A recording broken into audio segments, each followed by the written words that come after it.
Welcome back to the program. I'm Zev Brenner. It's always a privilege, always a treat to have Joe Berger. He has been a writer and reporter for the New York Times for over 30 years. He's now retired, but he's still writing. And he's written 5 books, including the pious ones about the ultra-Orthodox community.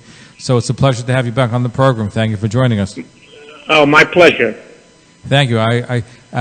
So you're retired, but you're still writing, because we're going to cover the Hasidic Jews of Amazon, which is the latest article in the New York Times. So they seem to, even though you're retired, they seem to be calling you time and again to cover, I think, especially the ultra-Orthodox community, right?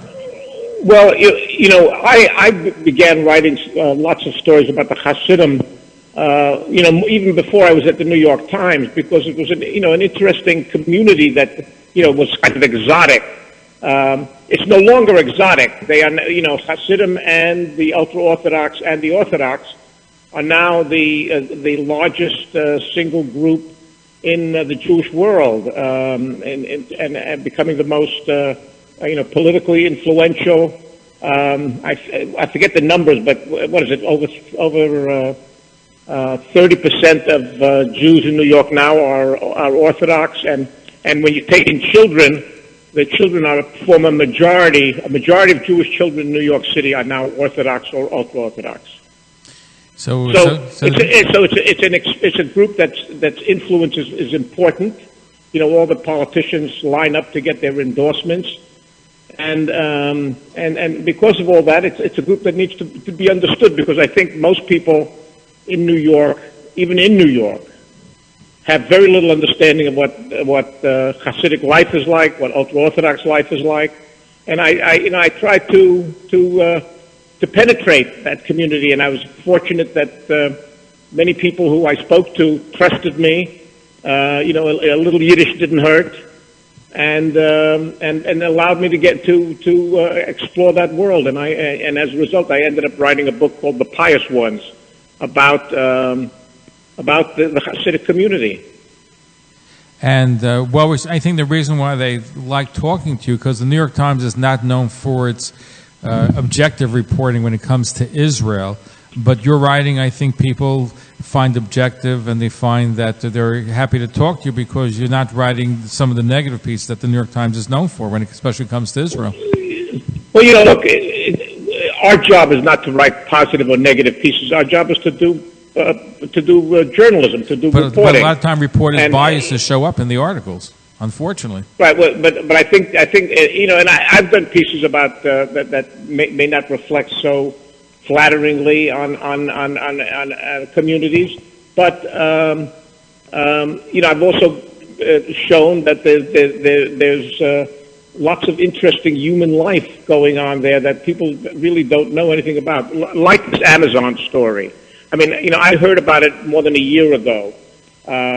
People were telling me, it's taking off in the community. They love Amazon because they love selling on Amazon because it's easy to break in.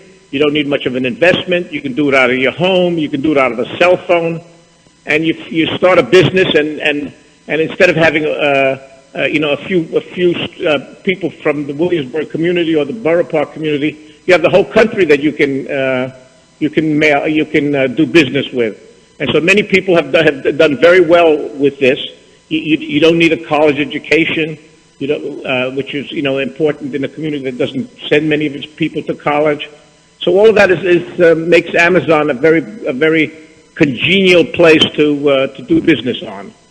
Now, what's Amazon's reaction to having this whole culture?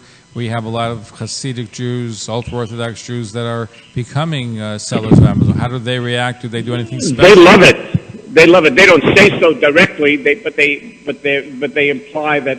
A very significant percentage of their third-party sellers are now Hasidic and ultra-Orthodox, because, as I said, it's a easy way to get into business for people who don't have necessarily a college education, don't have money to invest, and may have the difficulties of, for example, if you have lots of children, and you as a woman, you probably can't think about running a shop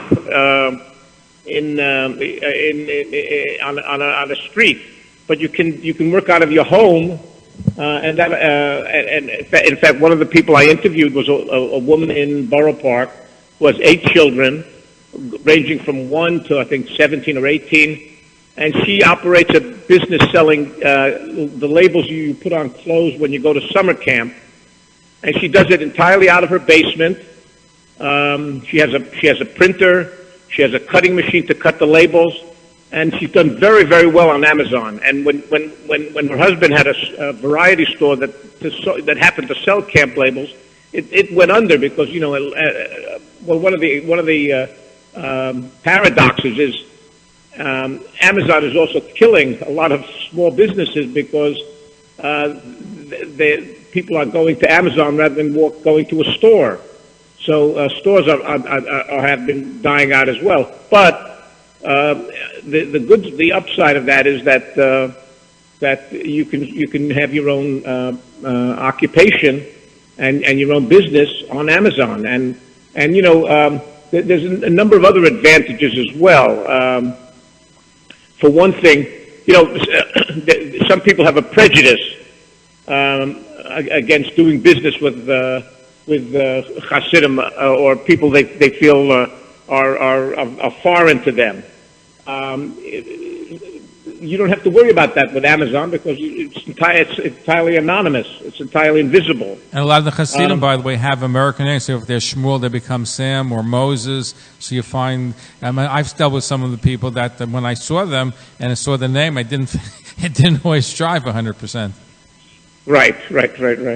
So and the other thing, of course, is that if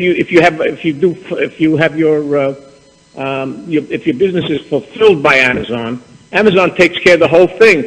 So you don't have to worry as much about closing down your shops on Shabbos and Jewish holidays because Amazon. You have no idea what Amazon is doing and when it's doing it.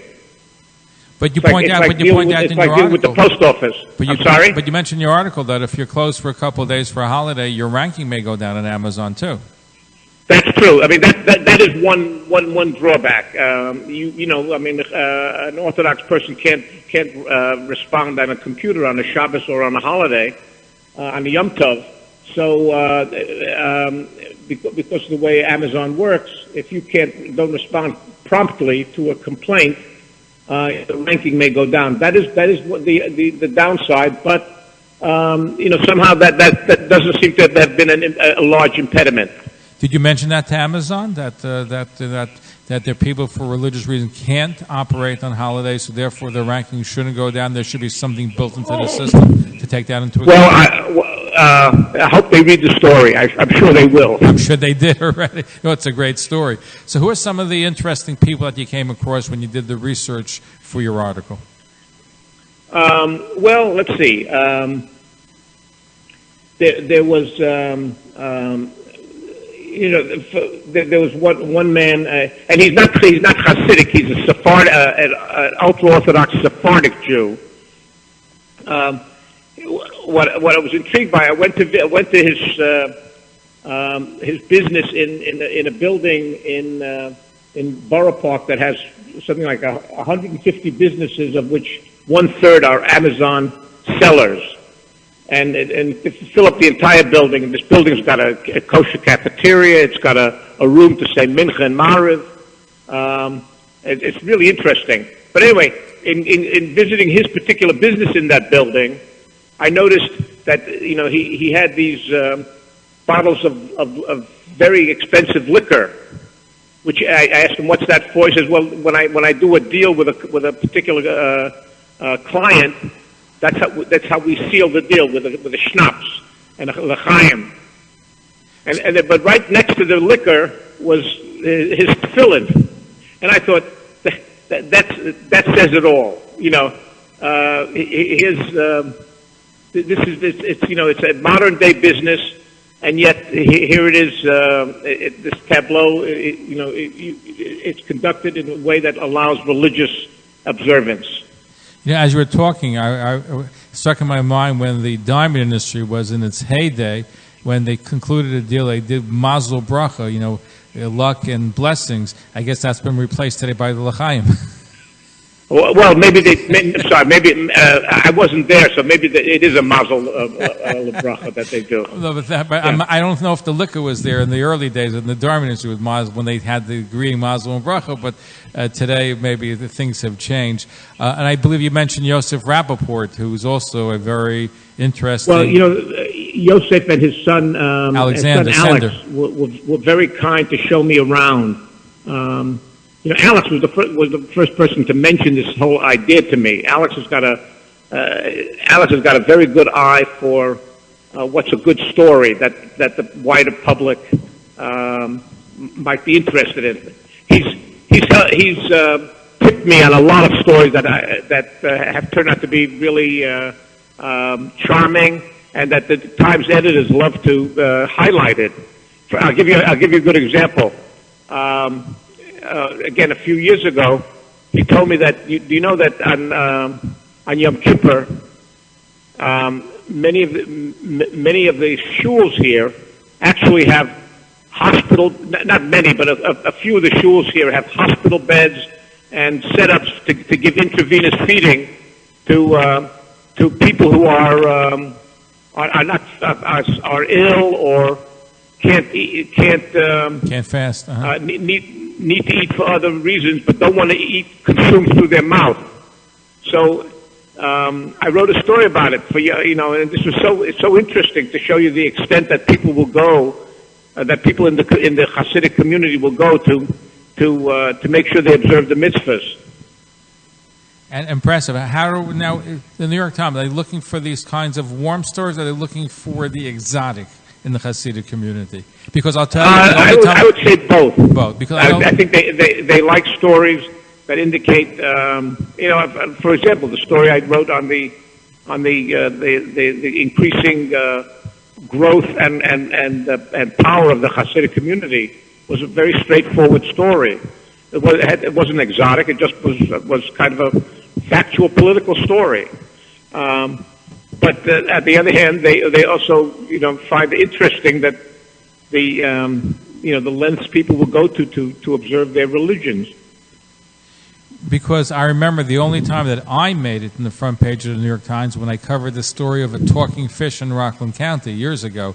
So that they because it was exotic. I don't know if you remember the story about a talking fish in upstate New York, where in the Kupperman's fish market on a Friday afternoon, a fish spoke in Hebrew, and the Hispanic worker heard the fish speak, and many Jews declared it as a miracle at the time. So we broke the story and did it on the air, and that's the only time we made it to the front page, because the feeling is if it's exotic and dealing with Jews and ultra-Orthodox Jews, it makes it feel more. It really is both. I mean, we do lots of stories on attitudes towards Israel. We do lots of stories on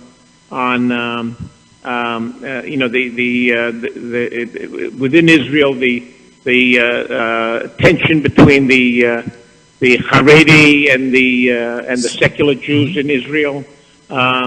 Even in how that's reflected in New York.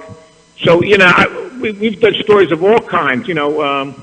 I've done loads of stories on the increasing liberalization of the other denominations. This is when I was a religion writer, maybe 20 years ago. The increasing liberalization in terms of women and gays in the conservative and reform movements and reconstructionist movements. So we look for both significant stories, but also stories that people want to read. Do you get questions? People do like to read. People do like to read stories about something that's a new, different, distinctive, unusual. The old cliche about dog bites man is not a story. Man bites dog is a story.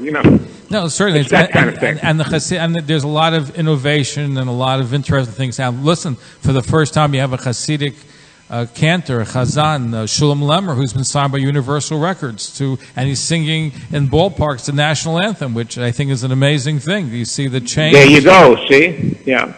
So I don't that could be a good story. Yeah, I'm impressed by it because I watched that, and you see, Chasidic, American. You see him performing in ballparks, general ballparks, and sings beautifully.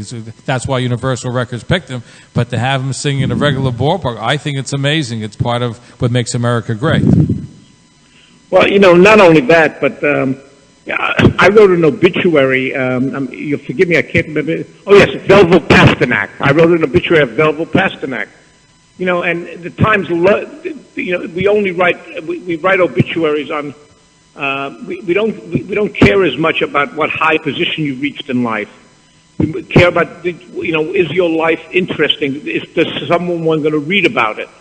And so Velvel Pasternak was interesting because he was one of the important recorders of Hasidic music, and he took down in notes music that had just been transferred, had been passed on from person to person without ever being written down. So he began to collect all this, and he was as a result. We had lots of Hasidic music records. We have lots of Hasidic compositions that people can play on the piano or on an instrument. So all of that, is just an interesting trend. And they ran the obituary and gave it very nice play just because this man's life was so unusual. And there's an intersection of cultures. I don't know if you're aware of Shlomo Kabach, who was the great Chasidic singer. The Pope sang one of his compositions in Central Park when he had Mass. I didn't know that. That's interesting. And they liked him. When my wife and I went to have breakfast with Cardinal O'Connor, we brought him a tape of Shlomo Kabach, and he was familiar with his music. So music transcends cultures, and Hasidic music has had an impact even on other religions and other cultures. Absolutely.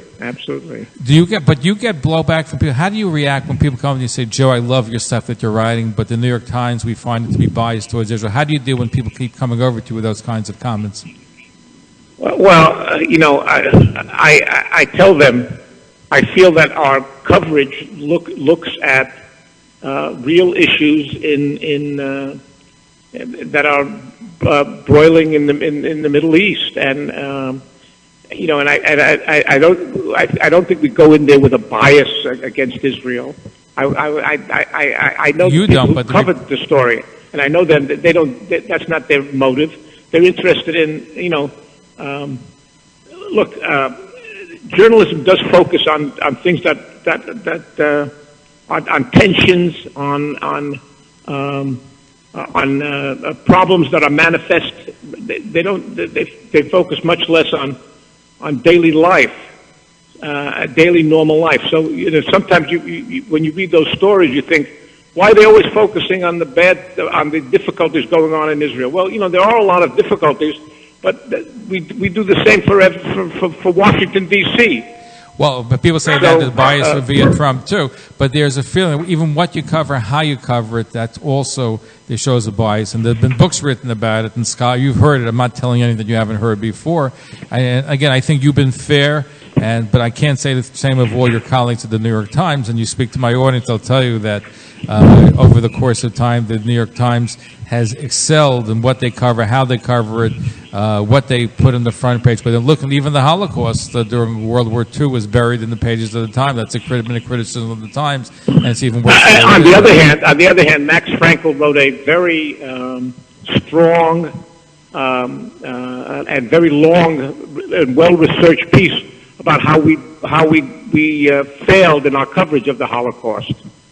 So and it ran in the New York Times, and our publishers have apologized for it. Yeah, the cartoon issue, anti-Semitism, recent, where they had a negative cartoon and they apologized, but it took time and took a lot of effort to get that done. So there are things that can listen. You're not in charge of that. If you would be, I think it would be a much fairer situation. But there are problems, and there's been people who stopped buying the New York Times because of that too.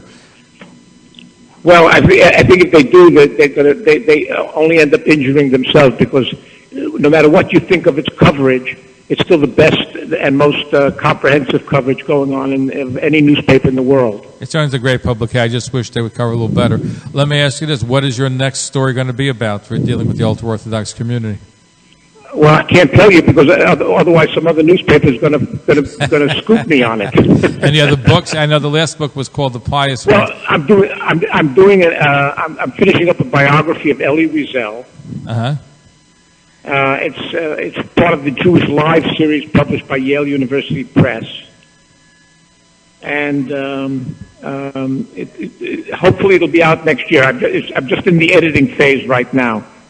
It sounds fascinating. It's Elie Wiesel certainly was an icon in the Jewish community. No, listen, I remember you covering. I remember last time we had him about Welch's grape juice and the fight between Welch's grape juice and Kedem.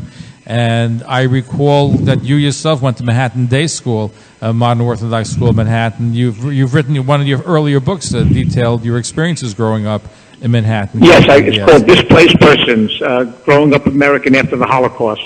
My folks were survivors, and this was a kind of an effort to show how the survivors adapted to American culture.